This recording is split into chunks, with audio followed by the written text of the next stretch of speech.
Hey, it's Jeff Zito, and thanks for checking out another episode of the Celebrity Jobber Podcast. On the Apple Podcast Music Interviews chart this week, number 2 in the U.S., number 29 in Canada, number 22 in Germany, number 42 in Hong Kong, and 61 in South Korea. Past guests and episodes are online at celebrityjobber.com. You can follow the podcast on Instagram, celebrity_jobber_podcast, youtube.com/the @celebrityjobber, and streaming on Apple Podcasts, Spotify, or wherever you listen to podcasts. Please subscribe, would love a 5-star rating, and leave a review. So what happens? These celebrities, they don't become famous. What would they be doing? Was there ever a backup plan? What was their first job, their big break?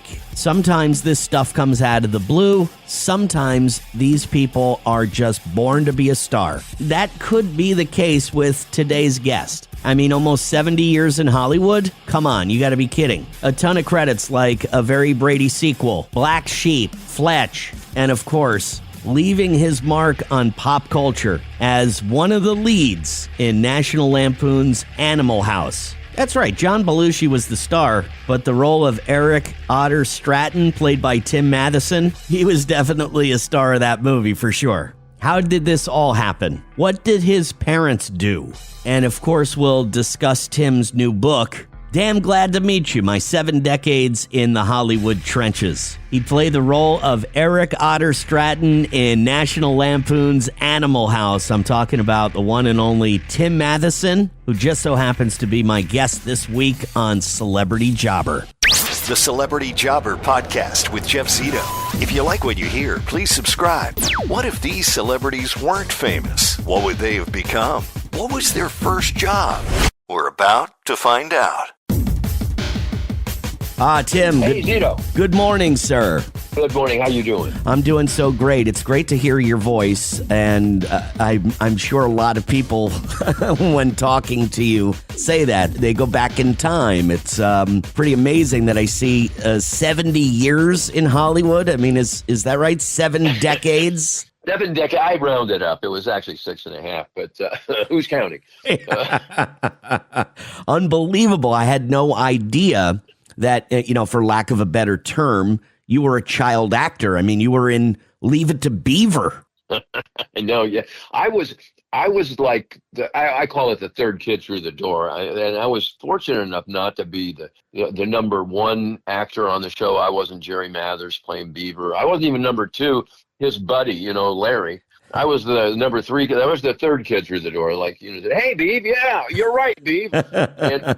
But I was fortunate because sometimes that transition from being a kid actor to, a young adult actor was often the end of a career for many of these kids. So, yes. And they don't have the emotional, mechanics to handle that kind of thing. And that's why some of them just, went off the deep end, and it was tough. So tell me about how you got into the business, because growing up, it seemed like your mom and dad were regular people growing up in California. What did your parents do for work? My dad had a liquor store. My mom was a homemaker, and she actually was a secretary. She worked for AT&T for a while, and then my parents split up when I was about 6 and 7, and which was devastating to me. And I used to go hide out in the movies and just sort of seek refuge in the movies on the weekends and watch movies over and over and over, because I like the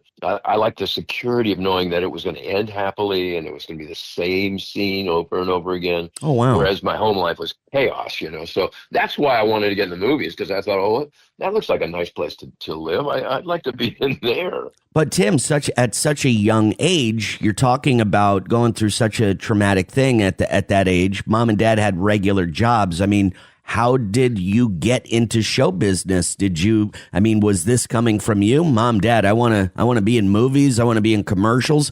How did it all start? What was the first gig?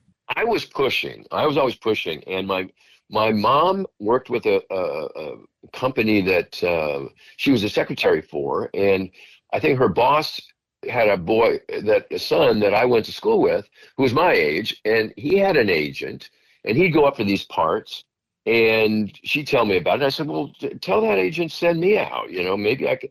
So through that agent, my mom actually helped me do that. But I wanted to be an actor. I was doing plays, and I wanted to make, and we were also not, we didn't have a lot of money. We were, struggling. My mom was struggling. So I wanted to help out at home and make money. I was always working anyway. I was keeping score at bowling alleys and had a newspaper route and stuff. So I was always trying to bring money home. And it turned out to be a better way to do it. Yeah, I'd say so. You're trying to bring money home at such a young age. What was your very first job outside of, well, or maybe it was in show business, but what do you remember your very first paycheck or your very first time earning money? What job was it? It was a show. I got a one scene part in a show called Window on Main Street that starred Robert Young, who had just finished Father Knows Best, which was an old TV show. Yeah, you're kidding. And so I got one scene part, and I got paid $100. And I'll never forget getting that check and running down to the bank. They mailed it in those days, right? Right. And running down to the bank, cashing it, and bringing home probably, I don't know, like $85, whatever it is after taxes. And then taking the cash and throwing it up going to my room and throwing it up in the air. And just thinking like, oh my God, my dreams have come true and we're rich. Little did I realize that $100, even then didn't go, that far. But Tim, I kind of think you may have, we might have to check, the records here, but I think you may have invented, quote, making it rain. Oh man, that's great. So that was your first paying job. What about outside of the business? Can you think of any early jobs that you had? There were two jobs that I had. I had a paper route, and I used to keep score at the bowling alleys before they had the automated scorekeeping. And so I would go to league night and keep score for two teams that were playing each other. There was 10 different bowlers, and I was a bowler, so I knew how to keep score. And I could make, I could make like 10 or 15 bucks with tips and everything on an evening for like 4 or 5 hours. And that's a lot of money. Now that would be like 60, 80 bucks. Right. So, it was a lot of money for a 15, 16-year-old kid. I'd ride my bike over to the bowling alley. So I did that. I worked at Colonel Sanders for a minute, and I worked in a beach club where I was a hamburger guy down at the beach, and I was doing that. But always quit those jobs to go act. Right. And I think I was fortunate enough once I got out of high school, I just never stopped acting. So maybe the job, Tim, at the beach club, did that possibly give you what you were looking for to maybe become one of the coolest men in college, Eric Otter Stratton? Did that gig at the beach club help you really, harness that role? I wish it had. I got to tell you, I was terrible. I was not Eric Otter Stratton when I was growing up. There was an occasional once or twice, but in high school, I was short. I had a girl named Janelle Penny tell me, oh, and she was the cutest girl in school. I'd go out with you if you were 6 feet tall. But I wasn't, and so, I did ask her out finally when I was in college when I was 6 feet tall, but I wasn't that cool. I had moments, but what was cool was that script in Animal House. And I knew that character. I knew people like that character. And I just relied on those memories and that part of myself to play that character. And then everybody thought, oh, that's who he is, So it made life a little easier, I must say. Tim, is it, I guess, fair to say that Animal House was your big break? Did life change for you after you became Eric Otter Stratton? Yes. Because it was like my first comedy. It opened up a whole new world of possibilities to do feature motion pictures like Fletch and Up the Creek and To Be or Not to Be. All of a sudden I'm a comedic movie actor. And then I did Steven Spielberg's 1941. Now, to be honest, not all those movies work out very well. So if you're not in movies that make money at the box office, you transition back, you go to where the work is, and the work then was for me in television movies. So that's where I went. Whenever I hear that an actor has written a book, it always, first of all, I'm very impressed, number one, because I think it seems like a tremendous amount of work. Damn glad to meet you, my 7 decades in the Hollywood trenches. Why? Why was it just like so much?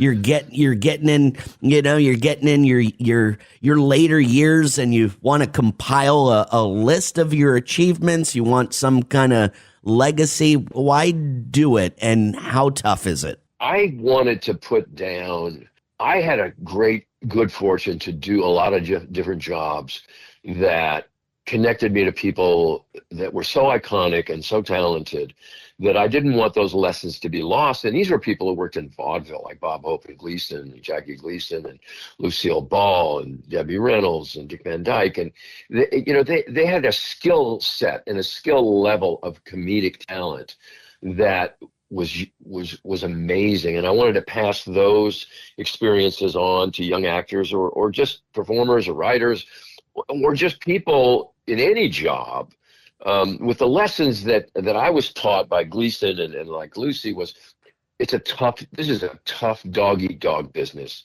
It's full contact entertainment, like so many other jobs, like every other job. And you're going to get knocked down.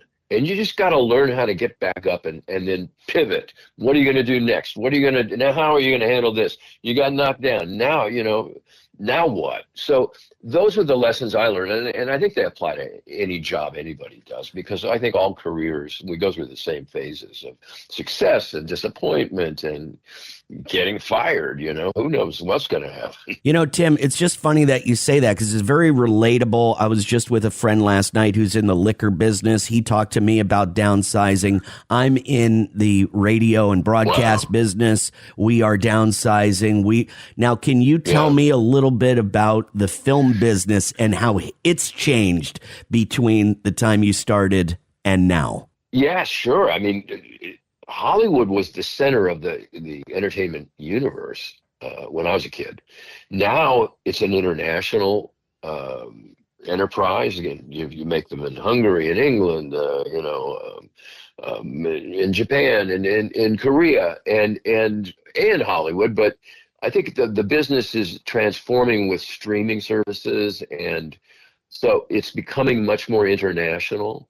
And Hollywood is downsizing in many ways too. A lot of work gets done in Atlanta or I shoot the series that I work on, Virgin River. We shoot in Vancouver, British Columbia, and so you go to where the incentives are and where the locations are, and everybody's trying to do it for less. So I think that, but it's a cyclical thing, and the talent, the actors and the technicians in Hollywood, writers and producers and directors are the best, as good as anywhere in the world. And so hopefully Hollywood remains this, near the center of this enterprise. Tim, can you give me when the cameras weren't rolling during Animal House? You're working with guys like John Landis, Ivan Reitman, Harold Ramis. Yeah, Harold Ramis. Doug Canny, John Belushi. Yeah. I mean, you're working with these unbelievable movie makers that you didn't know were going to be unbelievable movie makers, and an unbelievable cast. When the camera wasn't rolling, is there one particular time that you can remember that sticks out in your mind, whether it was just something hilarious that happened? Can you give us a moment from shooting Animal House? Well, just that we would keep the camera rolling because the studio wouldn't let John Landis, the director, print more than one take because film was expensive. We were shooting on film. And so if you did, if you do a shot like on me and they say, cut, okay, let's do it again. And then when you're done, you print takes 2, 3, and 4 because you want to get in the editing room and choose the best one of them. So John Landis would never cut because the studio wouldn't let him print more than one take. So he would just say, do it again, go back there and do it again, only funnier and faster, say this, punch this line.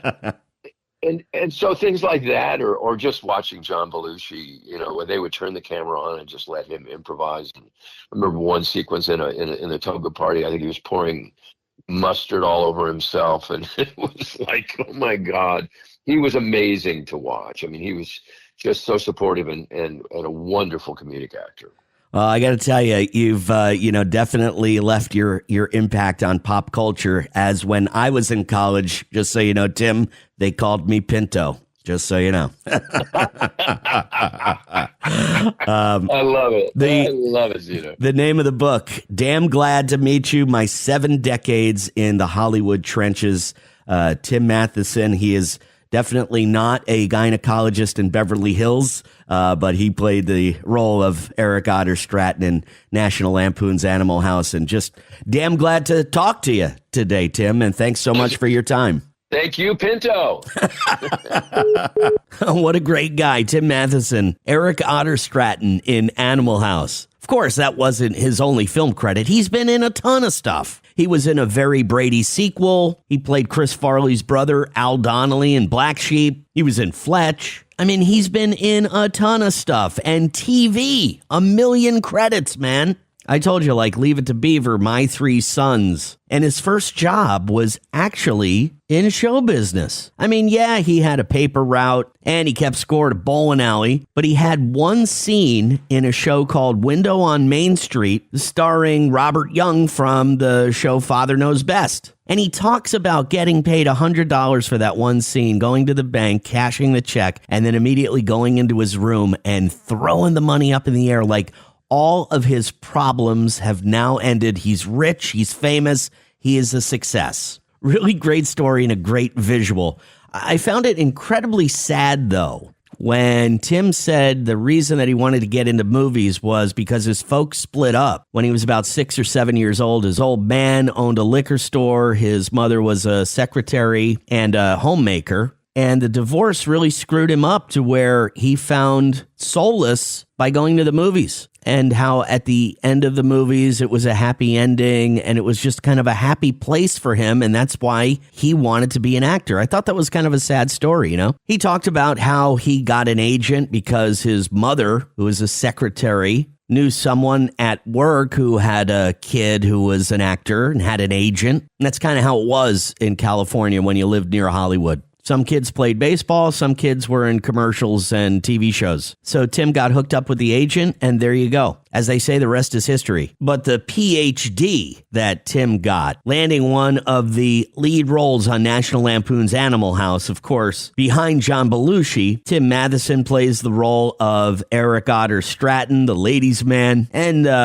film director John Landis, written by Harold Ramis, produced by Ivan Reitman. I mean, all powerhouses in the film biz. I mean, they made that movie for only $3 million, which is equivalent to about $14 million in today's money. That film actually grossed $141 million, which is a little over $650 million in today's money. So you can see it was a huge hit. Changed his life. That was his big break. And his new memoir, Damn Glad to Meet You, My 7 Decades in the Hollywood Trenches, Tim Matheson. Great guest this week on the Celebrity Jobber podcast. Number 2 this week in the U.S. on the Apple Podcast Music Interviews chart. Number 22 in Germany, number 42 in Hong Kong. Did I mention number 29 in Canada? It's been a great week. Thank you so much for listening. Streaming on Apple Podcasts, Spotify, or wherever you listen to podcasts. Please subscribe. Would love a 5-star rating, and please leave a review. You can check out all the past episodes online at celebrityjobber.com. You can follow on Instagram, celebrity_jobber_podcast, youtube.com/the@celebrity Jobber. This guy wanted to be an actor when he was a child since his parents divorced, and he's been in the game for almost 70 years. It's pretty unbelievable. So thanks once again for checking out another episode of the Celebrity Jobber podcast. I got some great guests coming up, legendary celebrities. So don't forget to check us out again next week as we'll drop a fresh new episode each and every Friday. So until then, I'm Jeff Zito. Thank you so much for listening.